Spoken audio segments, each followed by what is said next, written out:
विष्णवे नमः। ॐ नारायणाय नमः। ॐ वासुदेवाय नमः। ॐ हरये नमः। ॐ केशवाय नमः। ॐ माधवाय नमः। ॐ गोविन्दाय नमः। ॐ मधुसूदनाय नमः। ॐ त्रिविक्रमाय नमः। ॐ वामनाय नमः। ॐ श्रीधराय नमः। ॐ ऋषिकेशाय नमः। ॐ पद्मनाभाय नमः। ॐ दामोदराय नमः।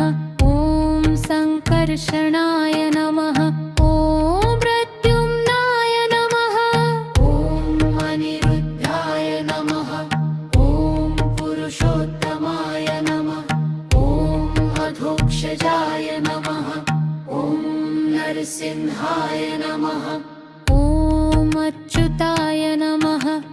ॐ जनार्दनाय नमः। ॐ उपेन्द्राय नमः। ॐ हरये नमः। ॐ श्रीकृष्णाय नमः। ॐ रामाय नमः। ॐ मुकुन्दाय नमः। ॐ श्रीपतये नमः। ॐ लक्ष्मीपतये नमः। ॐ जगन्नाथाय नमः। ॐ जगदीशाय नमः। ॐ विश्वम्भराय नमः। ॐ विश्वरूपाय नमः। ॐ विश्वात्मने नमः। ॐ विश्वेश्वराय नमः। ॐ पद्मगर्भाय नमः। ॐ पद्माक्षाय नमः। ॐ शेषशायिने नमः। ॐ गरुडध्वजाय नमः। ॐ चक्रपाणने नमः। ॐ शङ्खपाणने नमः। ॐ गदाधराय नमः। ॐ शार्ङ्गपाणने नमः। ॐ पीताम्बराय नमः। ॐ वनमालिने नमः। ॐ कौस्तुभधारिणे नमः। ॐ श्रीवत्सलार्चनाय नमः। ॐ योगेशाय नमः। ॐ योगविदान्नेत्रे नमः। ॐ सनातनाय नमः। ॐ अव्ययाय नमः। ॐ करुणाकराय नमः। ॐ दयामयाय नमः। ॐ आनन्दाय नमः। ॐ परब्रह्मणे नमः। ॐ परमात्मने नमः। ॐ सच्चिदानन्दाय नमः। ॐ अचिन्त्याय नमः। ॐ अजाय नमः। ॐ ईश्वराय नमः। ॐ विभवे नमः। ॐ भितारे नमः।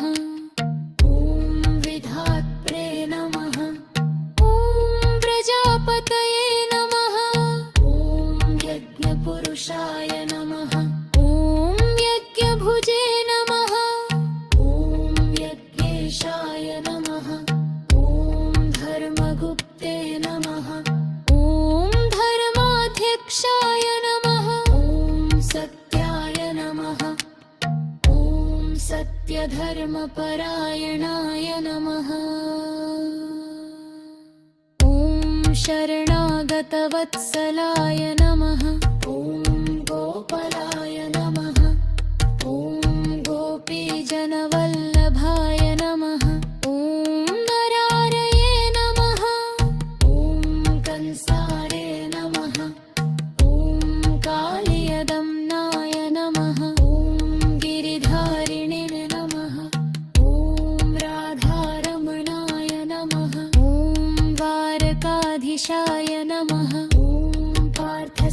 विद्यारथय नमः ॐ गीतोपदेशकाय नमः ॐ दयानिधये नमः ॐ कृपानिधये नमः ॐ मङ्गलमूर्तये नमः ॐ शुभप्रदाय नमः ॐ मोक्षप्रदाय नमः ॐ पुण्यश्लोकाय नमः ॐ श्रीनिवासाय नमः ॐ वैकुण्ठनाथाय नमः ॐ पद्मनिवासाय नमः ॐ अचिन्त्यरूपाय नमः ॐ भक्तप्रियाय नमः ॐ जगत्पतये नमः ॐ श्रीहरे नमः ॐ लक्ष्मीनारायणाय नमः ॐ श्री